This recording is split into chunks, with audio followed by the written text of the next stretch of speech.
The issues discussed on the Roll Call Room podcast do not reflect the opinions of any specific agency. Any characters discussed on this show may be fictional for comedic value unless you're a shitbag Steve. This podcast is rated explicit and listener discretion is advised. You're listening to the podcast that changed the game and rocked an entire profession. Talking about shit in law enforcement that keeps poor leaders up at night. When others run scared and hide behind fake policies, the Roll Call Room podcast tells it like it is. No bullshit. No matter how hard these Steves try, we keep killing it. And now, here are your hosts, Nick and Mark. Yeah, Mark, I think you should get that rash checked out. Hey, ladies and gentlemen, welcome to another episode of the Roll Call Room podcast. Welcome. I am one of your hosts, Nick, and with me, my co-host, Mark. The only. The tan. The man with the tan. Mark, how are you, buddy? How's everything? Fired up and ready to go. That's a great thing about the Roll Call Room. I hope you all have enjoyed the earlier episodes with our level of energy that we've brought to you in your life. Yes. You've been entertained, and welcome. Thanks for listening in. As we record this, we released a couple of days ago, I think, Ruffled Feathers, which, full transparency, Mark and I recorded that at the end of the day. Usually we record these first thing in the morning, 06 dark 30 in the morning. And I think that one we recorded, it was a really long day. We were both really exhausted. We worked our normal jobs, and the level of service that we would like to provide to you after that was recorded. You and I messaged each other and we were like, what do you think? And I was like, we'll look at it later. And then, just being perfectionists that we are, both on your awesome show, The Shield Within, and when we were doing our joint show. Shameless plug.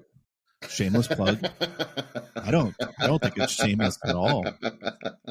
I mean, I think if you're not listening to the Shield Within, the Roll Call Room, and a couple other ones, you're doing yourself a disservice. I think,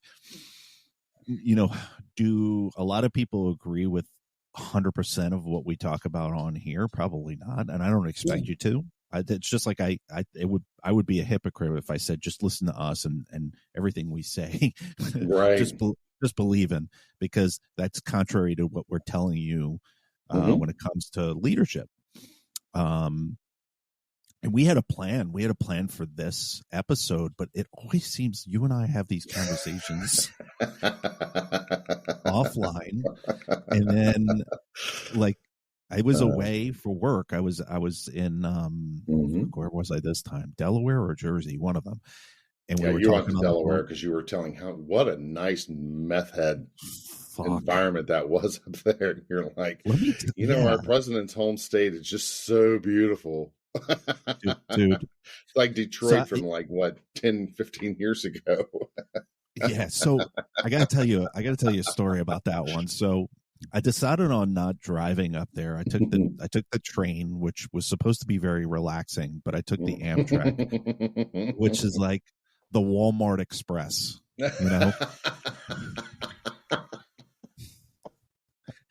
And you're trapped in it, man. You're in that aluminum tube. You ain't going anywhere.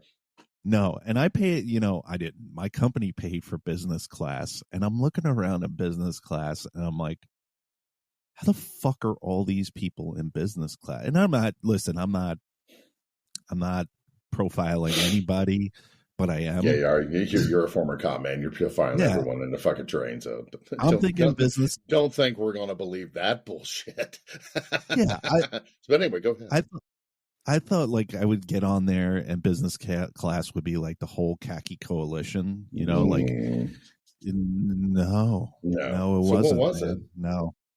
It was the Walmart crew. Like dirty jammy pants and scruffy slippers and babies in soiled diapers. Yeah, that people on speakerphone having full conversations, and just absolutely no professional etiquette whatsoever, which is just, I think that's just this generation just doesn't understand just etiquette, period, or professionalism, period.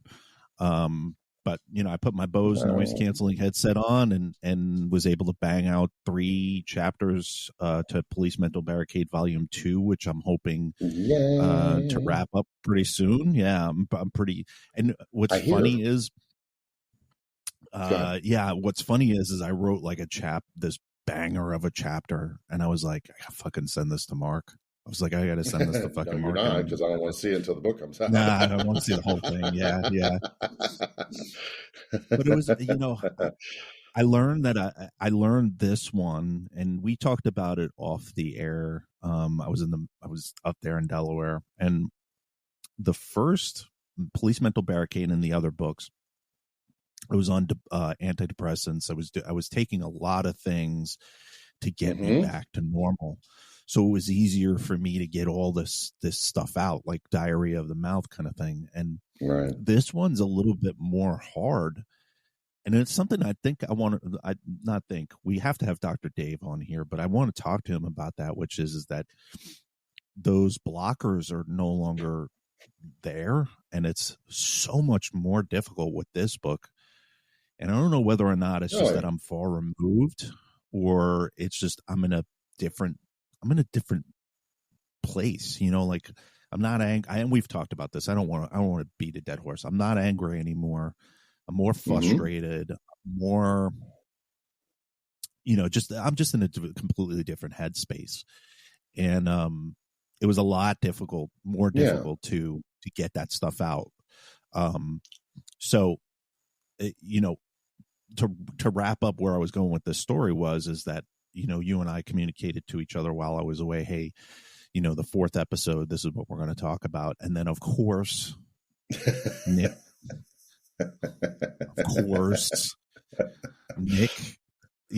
being gets on the train, and then the train derails, and and everything else comes up.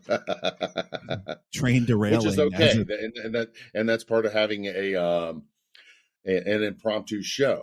And for those of you that says, hey, let's do a podcast. Yeah. Let me tell you, there is some pre-production that goes on here, but what I think our commitment is to you all as our listeners, and we greatly appreciate it, is to give you a good quality show, give you something you're going to walk away from this hour or so that you spend with us with something going, yeah, fuck those guys, or something like that. Yeah, and also I think what some don't realize is that not all police departments are like the ones that me and Mark talk about. And I think some people that listen to this, they're like, that's not true. That doesn't happen. It doesn't happen in your world, your agency. Yeah. Yet. And I'm going to underline that, yet, because you haven't had somebody come into your department and infect it.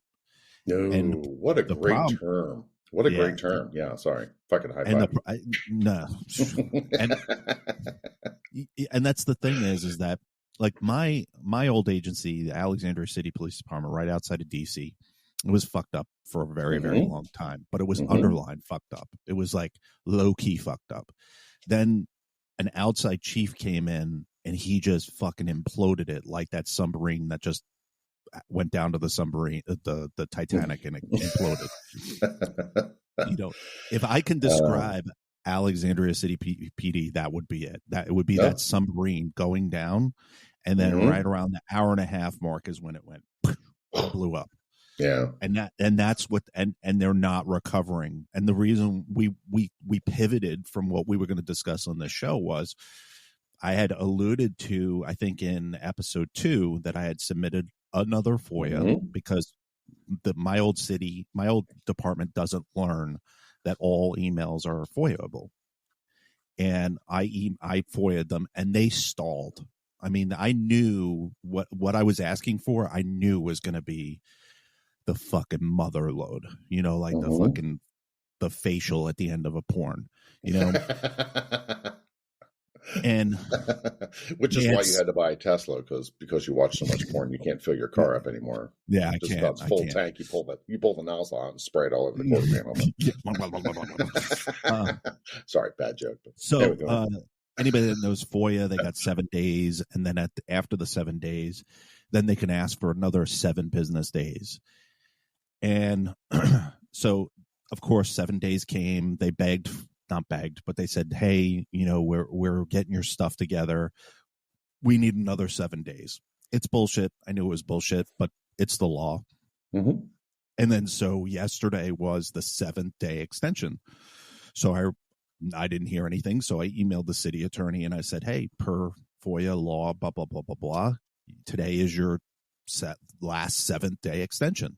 Mm-hmm. And they didn't email me back. They didn't answer my email. They didn't answer anything. All of a sudden, I go into the FOIA database for the city of Alexandria, and lo and behold, it says delivered. And I'm like, that's interesting. I didn't even get an email. And I go into it, and it was a treasure trove of emails about cookouts. And I've been joking on social media. My old city has been having shootings, nonstop shootings and homicides. And they were doing these community cookouts. And when I was in the community policing unit, I would try and organize these cookouts. And these same commanders that are doing them now were the ones that were like making fun of them and oh wow, talking about the communities that we were doing. And I'm like, fuck them. They don't deserve it. Fuck them. You know, all this stuff. So initially when I did the FOIA, I was initially, I was anticipating these commanders talking shit in these emails because that's what used to happen. They used to turn around and be like, "No, we're not doing it in that neighborhood. Fuck them. They don't deserve it." All this other shit. But that's not what I got. That's not what I got. What I got is as I'm reading it, let me back up. Mark, you were a sergeant in your department. You know what the policy is. You know what the state and federal law is. There is a budget. The police department gets a budget every year. And what folks don't know that aren't in law enforcement, or maybe you're in law enforcement, you don't know, but 90% of a police department's budget goes to salary, to pay. Personnel. So 10% of it, personnel. So 10% of it is for your other shit, right? In majority of cases, okay, this isn't a one-all, okay? It's majority of them. So what would happen when I did these cookouts, when I was in the cops unit, in order to buy hot dogs and buns and all this other stuff, it was paid for not by the department because they didn't have a budget for it. It was paid for by Nick. It was paid for. So you paid for it out of your own pocket, out of my own fucking pocket. And did you get reimbursement? Fuck no. Okay, well, no. What we're talking about, the education side of it, but this is where we give of ourselves back to our community. That's the point I'm trying to make. Yeah. So this isn't budgeted. It's a community event. You're in charge of the community event. You run down to whatever store, discount store, or you bought some quality stuff like at a Whole Foods or something. So you paid for this out of your pocket. Out of my own fucking pocket. And this comes into play. This comes into play because, remember, I got forced out of my department for quote unquote stealing, right? Yeah, you thief. Right. Thief. I'm teasing. No. It's cool. It's cool. Well, I'm a thief and a liar, so go ahead. Yeah, no, you're in good company, because what made me laugh is that I spent thousands of dollars to hold these events. Like, the police foundation for my department would give maybe a couple of $100, but a couple of $100 they can cover for all the other stuff. So if there was a face painter or a moon bounce or something like that, I paid for it out of my own pocket personally. Okay. Right. So I'm reading through these emails, and I'm going to publicize them on there. It's already publicized on Twitter. It got like over 10,000 hits so far. I put it in a Dropbox because there's so many of these emails. Okay. So I'm going to release it to you folks out there. And I'm reading it, and you've got people in the police department soliciting organizations. Hey, would you like to sponsor this cookout at this location for $350? I believe if your former agency is anything like mine, there's a policy prohibiting that. Prohibiting it, right? Well, yeah. Mark, Isn't it's funny that you. Isn't that funny that you say that? Isn't that ethically? Well, according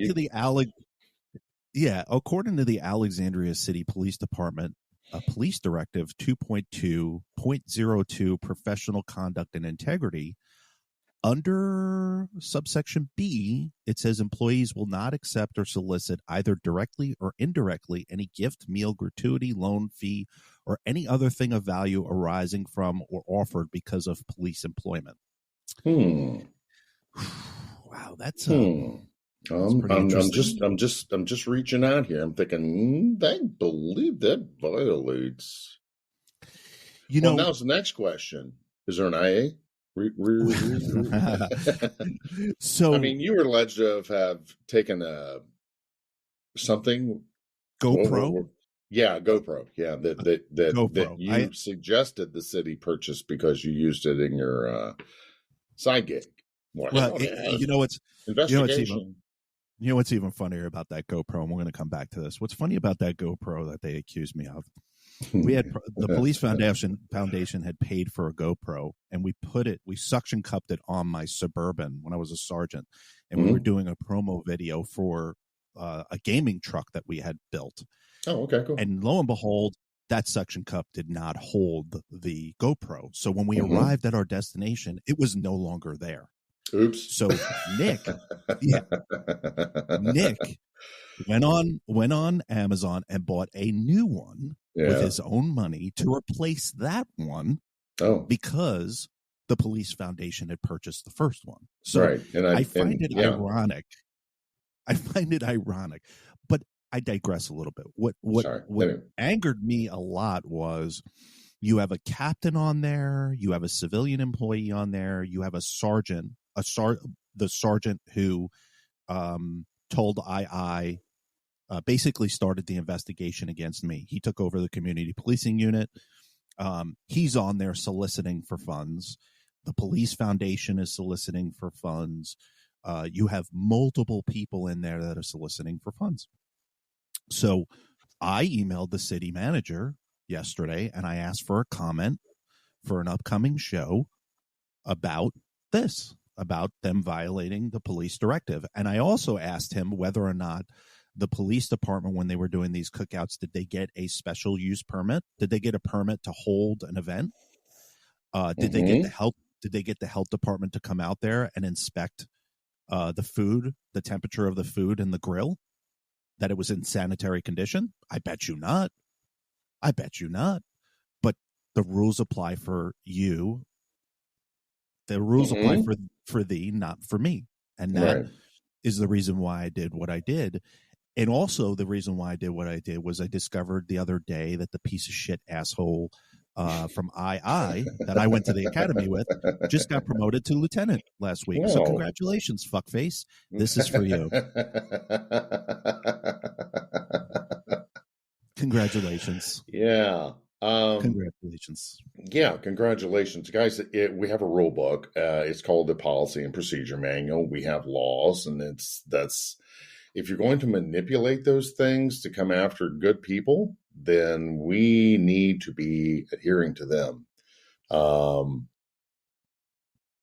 couple of different thoughts going on right now. Good for you for reaching out for that, like that. And what I want to share with the audience is that, passion is what drives a lot of this.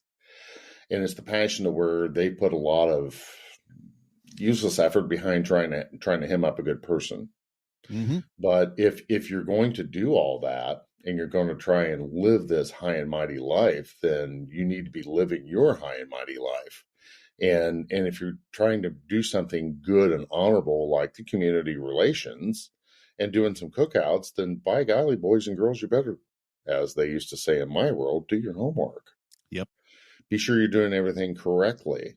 And I think this was a knee-jerk thing. Did you ever do a cookout when you were there? I was in charge of them. Okay, no, I was in charge of them. Well, but I just can play devil's advocate here. This is what we promised. Were those things in place then? So when you say in place, yeah, no, we never solicited for donations because it came out of my pocket. We always worked around permits and the health department. Okay. Because the commanders told us, because who I worked for was like, we don't need that. We're the police. Oh, okay. And that was the reason why I brought it up, which is there we go. It's indicative of that police department, which is you need to follow the rules, right? Not me. I'm up here. You're down here, and you just go do what I tell you to do. And it's disingenuous the way that they did these cookouts because they were self-serving. What they did was, and in a separate FOIA, which I will release also, the city manager is fucking giving it to the chief of police hardcore raw about the amount of shootings that are going on. Like, so have a cookout, don't go out and do enforcement and say, you can't have it both ways, and that's well, he's performance managing him via email, which is fucking hilarious to read. I got to send them to you before I release them. But basically he's like, I want a report of what you're doing on these shootings by May 10th. And this was like May 6th.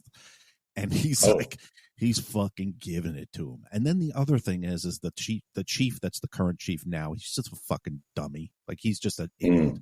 He was an idiot when I was there, when he was a lieutenant and a captain. He was my captain. And he's just a moron. Like, that sweet guy, a moron.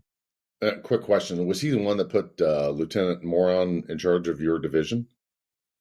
Yes. The person that you'd mentioned in your book, the unconscious incompetent that somehow got up through the ranks.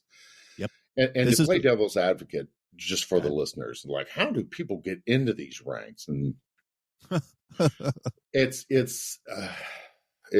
complicated, but it's not complicated. They just know how to take a test. And a lot of times management will push this person through because they make check boxes, although they are horribly incompetent. So instead of someone at the officer or sergeant level, we get bad apples in every profession. I mean, there's bad truck drivers, there's bad clergy, there's bad cops, there's bad everything. And for some reason in government, that's where a lot of these incompetent people come to light, and they don't thrive. They just exist, and they make everyone under them miserable. And sometimes management just takes the hands-off approach with some of these. And that's where the difference between management and leadership. Leaders will weed these people out. If you see a lot of thriving departments, you don't have a lot of toxicity within the ranks because the leader will shut that shit down one way or the other. Just like when my boss told me when I was misbehaving. Actually, I was misbehaving with me and another guy he was making bad decisions. I was just along for the ride. Right. So my chief at the time told me this will not happen anymore. If you are the problem will go away. Do you understand what I'm saying to you? Yes, sir. Okay. Let's not have this talk again. Okay. Let's make better decisions in the future, because I will guarantee you, if I'm across the hallway explaining this shit again, this problem will go away. And that's the talk we need to have with those non-performing employees. It's everyone wants to be the lion until it's time to do lion shit. And that's how these people just get pushed along. It's just people in the ranks failing to do their jobs earlier on and eliminating. And you have a lot of power as a police officer over people's lives. And my theory has always been, especially with new recruits, hire slow, fire fast. Oh, okay. So he isn't working out. Yeah, you're out of here, dude. Because not everybody's meant to be the police. And that's how this toxicity has risen to the top. Okay, so sorry, I went down a bit of a rabbit hole. I didn't want to burn a lot of time on that. No, this is the guy that allowed that lieutenant that should have been out Yeah. over your division. Go ahead. Right. And he was absentee then, and he's even more absentee now because at the same time of being a police chief, he's the pastor of one of the largest churches in the city that I worked in. So didn't expect that. Well, police chiefs in the past have allowed him, and this is going to blow your mind and listeners' minds, because you wouldn't be allowed to do this as an officer. He was allowed to split his time 50% at the church and 50% at the police department. Oh, my. Really? So you had a captain that was working part-time. Then you had a deputy chief that was working part-time. And now you have a police chief that's working part-time. So he's a pastor at a church. Full-time salary. And I want to talk on something that you just brought up, which was a very, very good point, which is how these folks are picked. How these people, it's not only just about testing. 25% of it is how well you test. 25% of it is, and this is how small it is, 25% of it is based on your job performance. 50% of it is based on hookup. That's what it's based on. Because if you have a good rabbi, if you have a good person that's willing to pull you up, all you got to do is that 25%. You got to do that 25% as a test. Forget about the 25% job performance, because 50 and 25 is 75%. It outweighs that 25% job performance.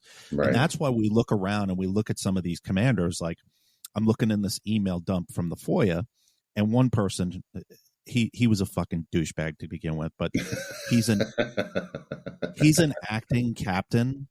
And I have to say this, because how do you act as a captain? He's probably going to be listening to this, so I want him to really, really listen to this. You putting acting captain on your signature your signature block on an email, is really douchey. Really, nobody needs to know that you're an acting captain. So if he had a yellow brick, he would be under the glass with a mahogany base. Oh, he has a yellow brick, and he has a and he has a woman's name, name, which is even better. Like that's the coup de grace right there. Like, your parents really fucking hated you. Like, it's like naming your son Stacy. Like. But he was a douche. Yeah, and he was a fucking weasel when he was a cop, and then he was a weasel when he was a sergeant, and he had just no balls, and now he's up at that level, and now he's this is the best part. He's overlooking the community policing unit with no fucking community policing experience, and he was one of the top guys that would make fun of every community policing initiative that we did. Let me speak on that for a second. Hey, you're wound up today. This ADD, man. So I got a couple of folks that kind of reach out to me from my old department, and they're like, hey, they're going to be revamping the community policing unit at the department, and they're not calling it the community-oriented policing section anymore, cops. They're not calling it that anymore. I was like, all right, whatever. We tried to rename it several times, and they told us absolutely not. They're calling it. Let me scroll through my text messages real quick. Community Action Support Team. Okay. The cast team. You need a cast because it's broken. Because it's broken. Yes. So this person, they message me and they say, hey, you're never going to believe this. They're starting this new unit, but it's cops. And I said, oh, okay. Well, they need it because they need more community trust. They need to get back into the neighborhoods and do the things that we were doing. Right. And he's like, Nick, they're brushing off all of your old original ideas, all the shit that you did. And then they're brushing them off, and then they're pawning them off as their own. And I was like, are you fucking surprised? Like, that doesn't surprise me. Right. It doesn't surprise me that they're not an original. They're not thinking, they're not forward thinking. They did that to themselves. Like, I just don't understand it, but I get it. I get it because their back is against the wall. The city manager is up the chief's ass like a fucking hemorrhoid. Mm-hmm. The chief of police has no fucking clue what he's doing. He's treading water. He's got an acting deputy chief that's a fucking criminal. He's the one that did my interview, my interrogation. They've got another deputy chief that they brought on from outside that shot his daughter when he was at another agency. She was coming home late at night, and he shot her. And that's acceptable to bring him on. That's the message that you want to send newer officers is that this is the guy that's the number 2 or 3 in the department. Then you have decisions that are being made where commanders are being chosen based on popularity. And then most recently you have this guy that was in II that was involved in my investigation promoted to lieutenant. And then as soon as they promote him, they kill the list. Oh, yeah. So there's none others. Yeah. So it's like we keep on repeating the same. We keep fucking our sister over and over and over. Like, it's just like it's comical. It's comical. And I do these things like I submit these FOIAs and I release them. One, because they're funny. And they make me chuckle. But 2, it's to really hold the people accountable that are supposed to be holding us accountable, the public.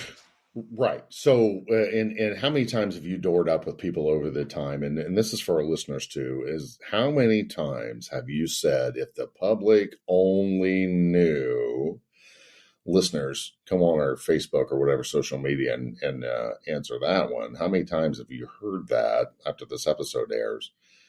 Thousands of times. And I know I've said it shit tons of times. It's like, good Lord, if these people only knew the mockery and the fuckery that goes on inside this department, they would be up in arms.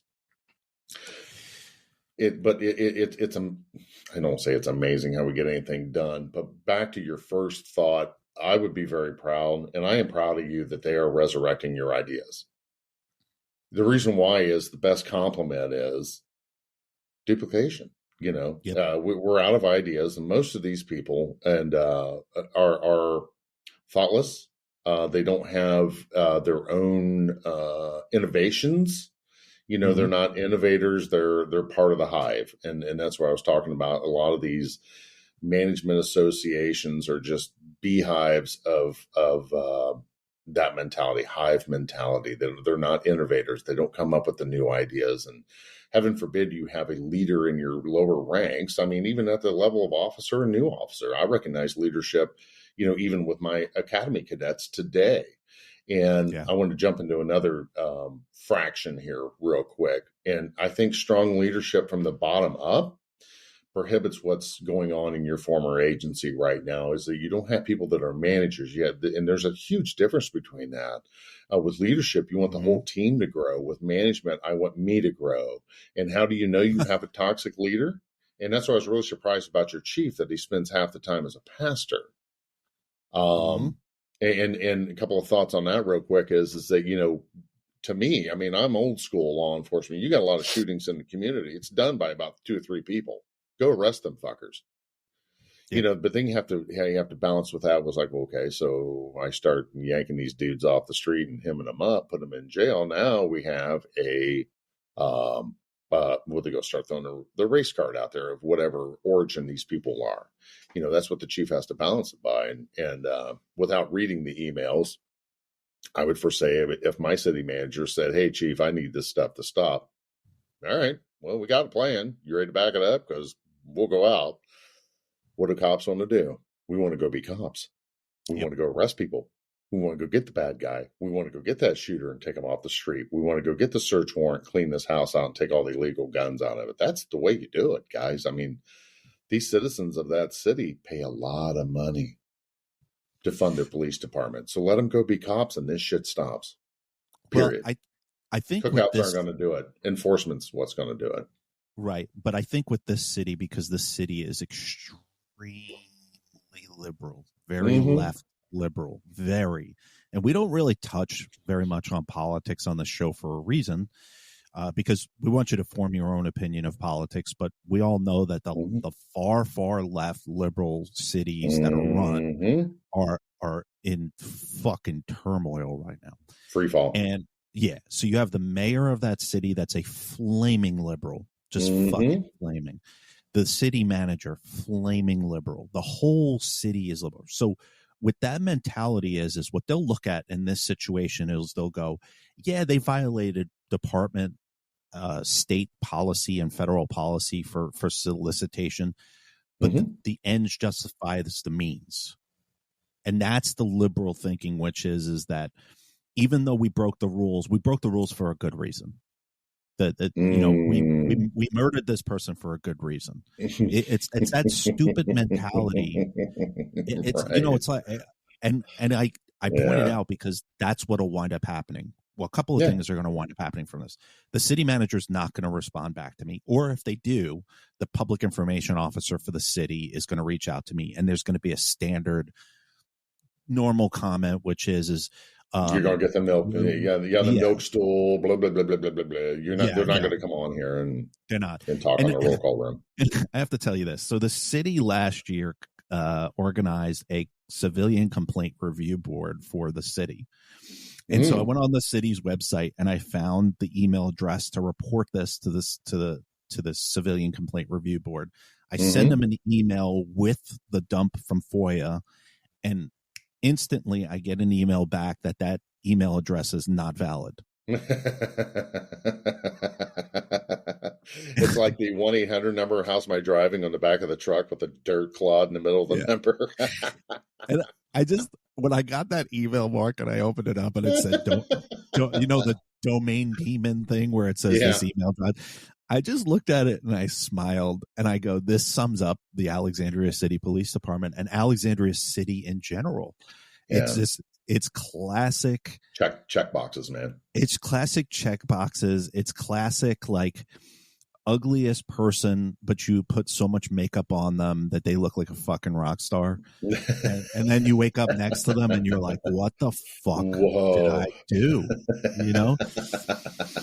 And it's comical because I prove time and time again about that agency. And it's not just, I look at Alexandria City Police Department as a across the United States. Like, I put them up there with this is what happens across the United States. It's not just the Alexandria City Department. Yeah. And I don't know what's going on in Florida or Texas or Ohio, wherever your department is from that you're listening to. But what I can tell you is I'm very familiar with this department because I was in the inner workings. I was a sergeant. I was in these meetings. So now the problem with it is that I know how these people operate. I worked with these people for almost 20 years. I know the comments that they made during meetings. I know comments that they made during community events. I know comments that they make during commander meetings. I know all this stuff. And now I use it to my benefit because I like to show the absolute hypocrisy of it. Like, you pushed me out for quote unquote theft, but you're violating laws and directives that are far, far beyond anything that I've ever done. And I've said this before, Mark, on the show. I was thinking about this last night, preparing for this show. We've said it a million times, I think, on the phone with each other, and I've said it on the air. I have done some really, really bad things while I was with the Alexandria City Police Department. But get me for what I did. Don't get me for what I didn't do. Like, you had a million opportunities to get rid of me for policy violations and really dumb shit that I've done. All right. But the reason why I'm not going away anytime soon, and I'm going to be that hemorrhoid that just pops up, right before you have a long trip. I'm going to pop up during the fabulous times in your life, like your daughter's getting married. Your daughter's getting married, and all of a sudden you're sitting in the wedding pew, in the church pew, and it feels with like a pillow under your hip. Well, no, it's pre that. It's you're like, oh my God, am I diarrheaing right now? Am I shitting myself? And you run to the bathroom, and it's just blood. It's blood. Because your hemorrhoid popped. I'm that hemorrhoid. on that happen. You're that pain in the ass. Yeah. And I find it hilarious because when I sent that email last night, I would venture to say that the city manager probably was like, fuck, what the Here fuck we go. this? Yeah. I've never dealt with him before because before the city manager that was around when my shit was going on didn't give me the fucking time of the day. He didn't give a fuck. Right. And I same paid as them to handle mayor. it. So. Yeah, same as the mayor of that city, which he's just a fucking clown, man. He's just a fucking clown. So I want to jump down this rabbit hole real quick. We were talking. I had a leadership talk with a colleague yesterday morning. We were talking about where leadership is born and how it's cultivated, and how some of these departments across the nation promote up. And so in some areas, leadership training doesn't exist unless you join the club. But that's sad. Why can't we start developing leaders? And if people have to listen to any of Mark at the Cop ramblings, I'm a huge fan, and they don't pay me to say this, of John Maxwell in his books. And we got a thing called being a legacy leader. And when I first decided I wanted to become a sergeant from a major, the biggest one in the state of Ohio, you can figure it out, asked me two questions. And he's a very dear friend of mine. And the first question was, why do you want to be a sergeant? And my answer was, because I want to develop people. I want to take people to that next level. And he said, okay, well, I got something for you. And I said, what's that? And he handed me John Maxwell's 21 Irrefutable Laws of Leadership. He said, read this book. Don't get it on Audible. I want you to read it. He said, read a chapter a day. He said, they're short chapters. He said, but this is a total game changer for why and if you want to become a leader. And if you want to be a manager, then you'll set the book down. But if you want to be a leader, you're going to open the book, and you're going to read the book, and you're going to apply it to your everyday life. And I thought, wow, that's big. So he gave me the book, and I read it. I read it cover to cover in about 2 days, and I am not a reader. So, and rule number one, if you're going to be in leadership and you're going to lead other people, leaders are readers. Okay.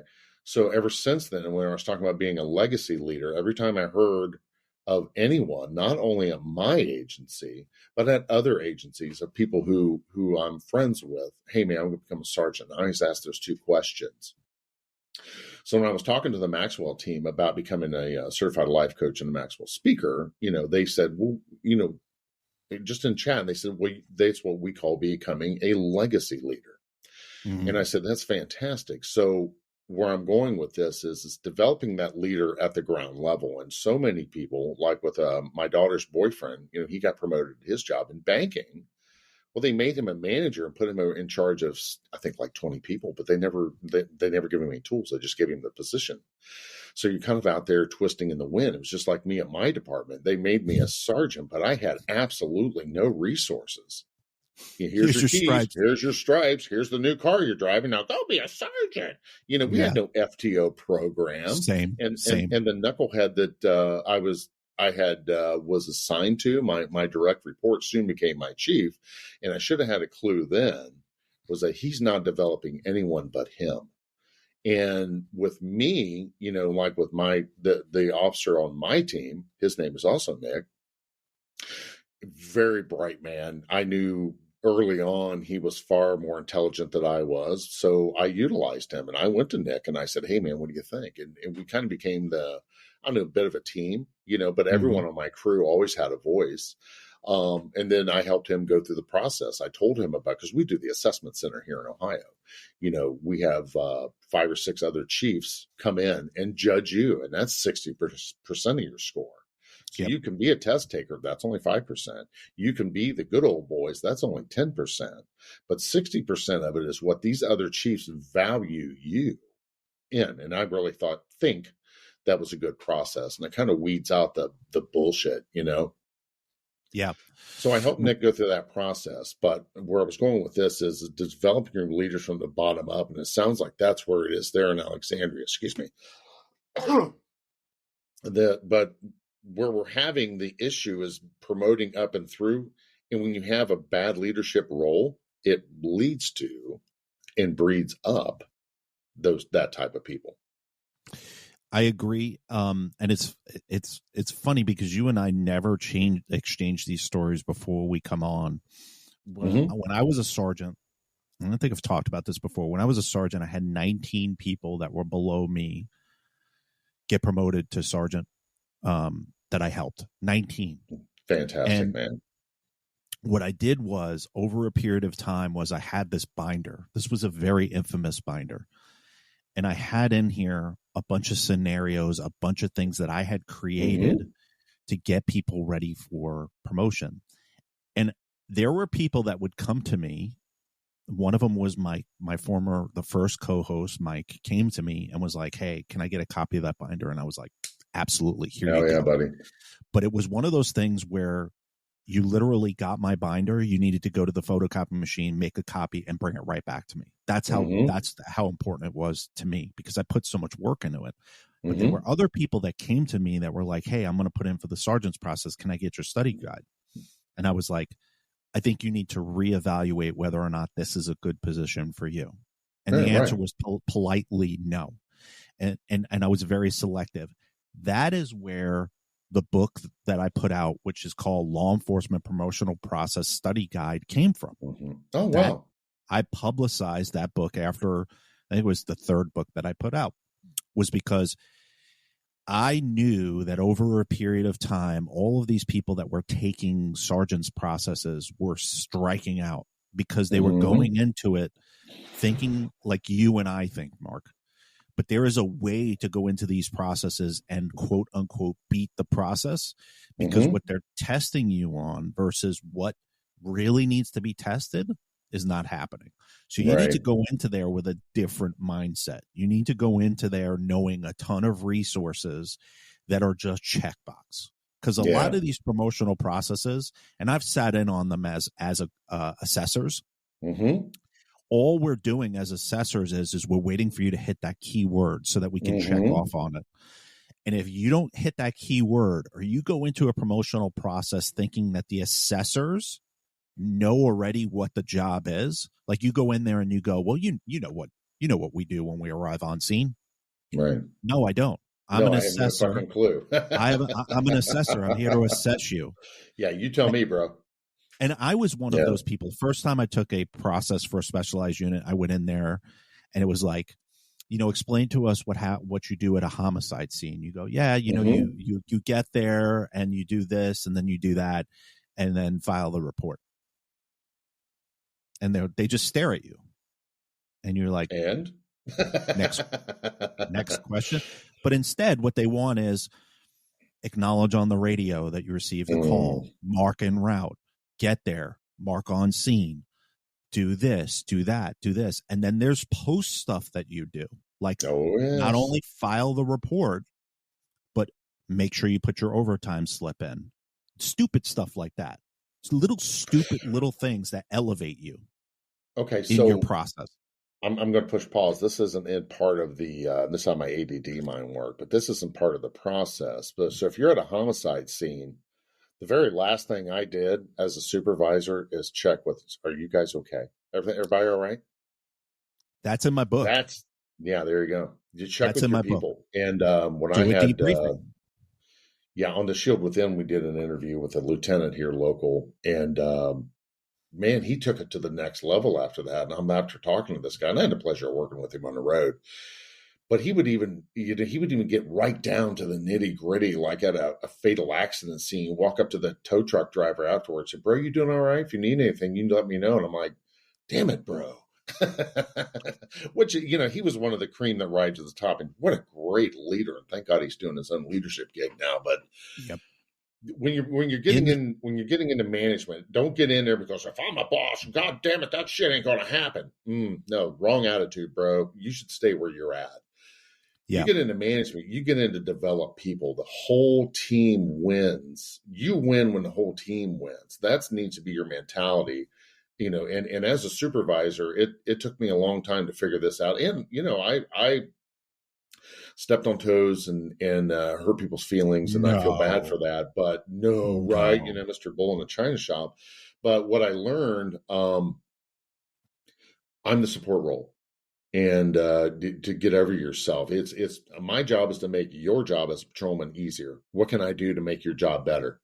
And as soon as I learned that and figured that out, and the development of leaders, and and I have a big ego, no kidding. I was the camera whore in the Dayton market, so people say, "Man, you look really familiar to me." I said, "Well, I never saw a camera I didn't like." Same. Was that in the last couple of years of my career, I was putting my officers up. Here, no, you go do the soundbite. Here's how you do it. Ask for the questions ahead of time. Blah blah blah blah blah. Don't get that deer in the headlights look. Ask when their deadlines are, and create that partnership. But you need to teach these people these things, and I don't think that that's being taught anymore, especially with narcissists that are getting into management roles. You're not going to get that because they don't want you talking. They don't want you out there. They don't want everybody. No. I want everybody looking at me. But the worst one is, I want the role, but I don't want to get out and I don't want to touch the community and I don't want to touch lives. Which brings us back to our original subject: is if you're going to be in that leadership role, how active are you in the community? And that's why I was really surprised when you said that your chief is also a pastor at a major church. Because that, to me, 1 plus 2, being a police chief and a pastor, and you're still having problems. That's a unique dynamic there. I would figure being in that role that. Because I think his church-going folk that he's the pastor at aren't the ones living in these projects. Oh, okay. And I think a lot of them that are in the projects, like you could see it in the pictures of them doing these cookouts, they're still very, very disengaged from the community. And the community is not, they're not stupid. They're not stupid at all. They know when you're placating them, and they know when they're just getting a free meal versus you actually give a shit. Because when you roll out with that trailer with the barbecue attached to it, what happens after that? Like, they know. Right. I mean, they just know. When you leave, does the fight start? Right. Does the shootings kick up as soon as the trailer rolls out? I mean, my thing that gets me is that they would do a cookout, and then like 2 or 3 days later, they were having shootings. And their answer was to put camera trailers out there, and then they adopted DC's gun shooting sensor radar equipment. Shit. Like, have you seen this?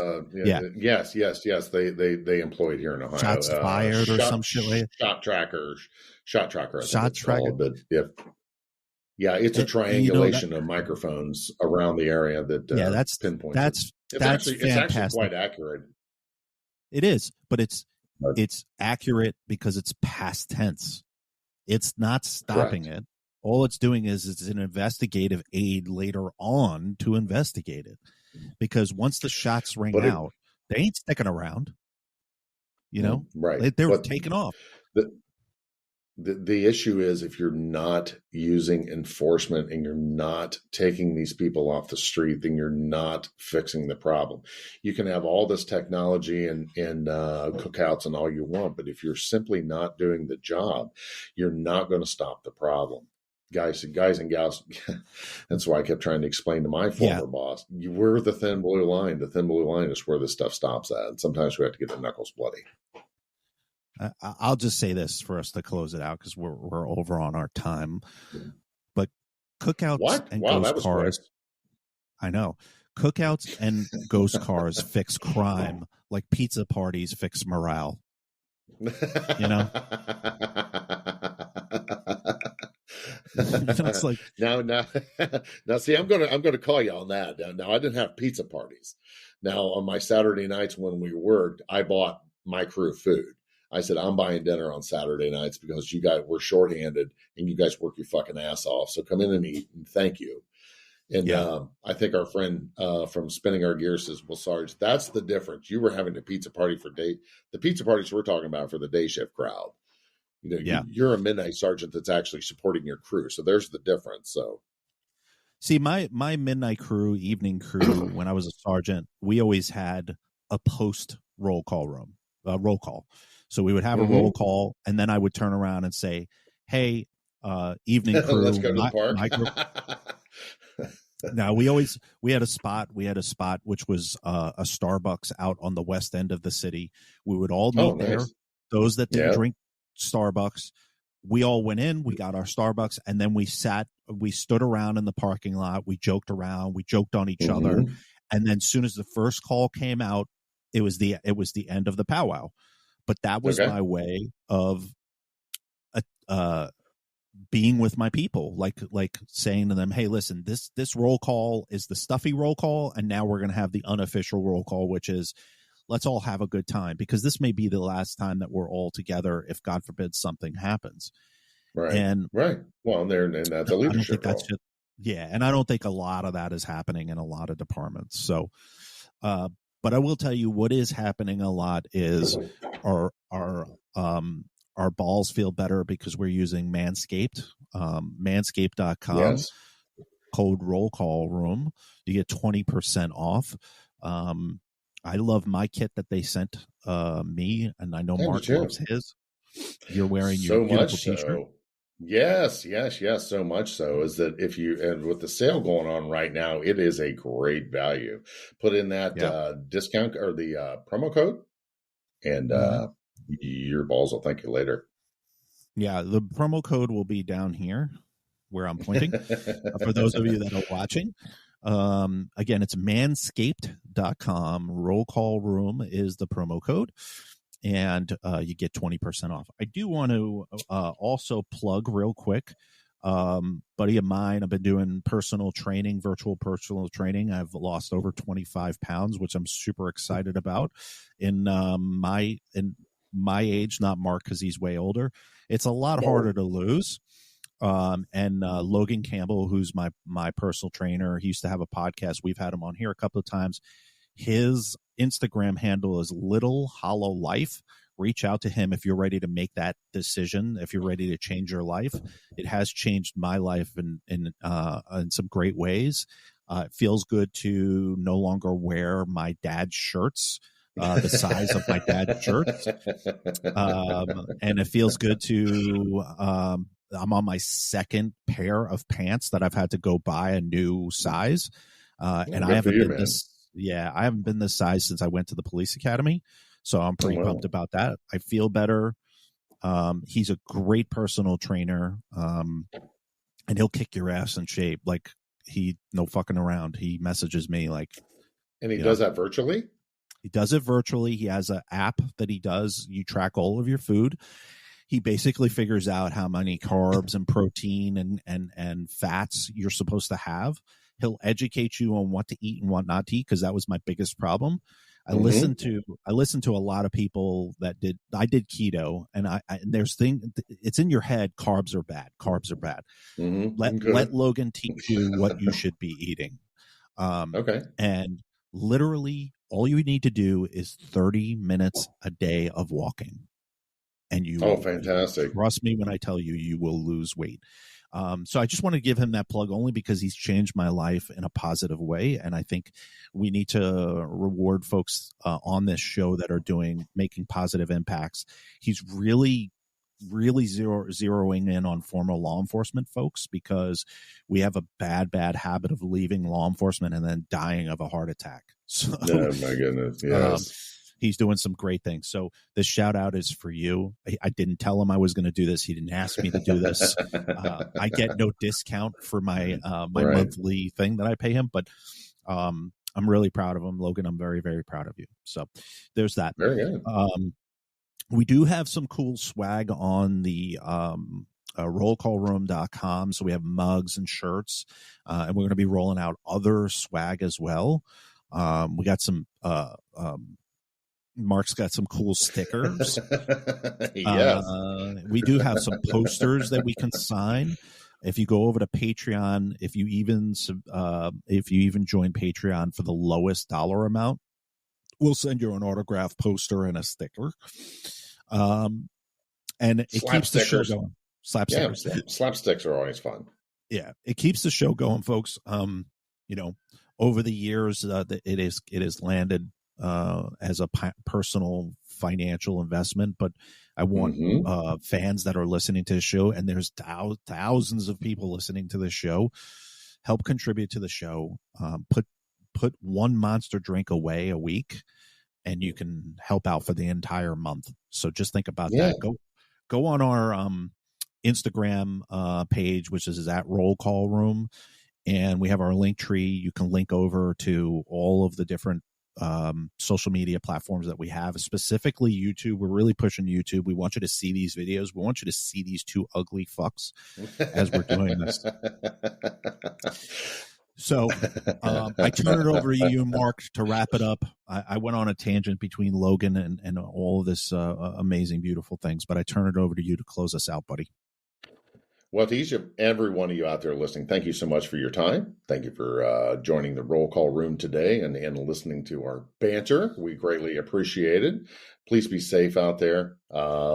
Remember, we started the show off thinking that in our worlds with the horrific shit that was going on with us, we thought we were the only ones. And that's kind of where strength in numbers is. You hear a lot of other shows, a lot of other podcasts out there that are like, holy shit, I can't believe this is happening. And trust me, we're here for you. And some things that are coming down the pike for you with the media company that Nick has developed and I have developed, we're going to give you guys resources. And there's going to be some free resources out there to where you wake up one day and you're like, holy shit, like me, I just had 2 agents follow me home from work and try and interview me. What the fuck is going on here? What should I do? But these are the things that, good people find themselves in bad places. And it's not that you're bad, but we're here to help. We've been there. We've done that. We've fought the fight. We've survived it. And it's a lot to balance. And the number one thing and the commitment of this show is number one, to keep you alive. Yep. And I'm just going to let that resonate for a minute, either from the bad people or from your own hand, because police suicides are still way too high. And we're going to give you resources there too. But be safe. Have that good life balance. I'm going to say it today, and I'll continue saying it. If you have to work that overtime, whatever the hours are, be sure you put in that comp time. Take it off. Spend time with your family. Decompress. It's a job. It's not all encompassing. Yes, it becomes a lifestyle. I get it. But go on vacation to relax and to have that good work-life balance. And be safe. Amen to that, man. Great job, Mark. Great job. So you can reach me at nick@rollcallroom.com, and you can reach Mark at marc@rollcall.com. Not M-A-R-K, M-A-R-C. C. Yes, I have to spell both names my entire life. Yes. All right, folks. Be safe, and we'll see you on the next one unless the FBI comes. All right. Have a good night. Mark, I can't wait to go see the Titanic.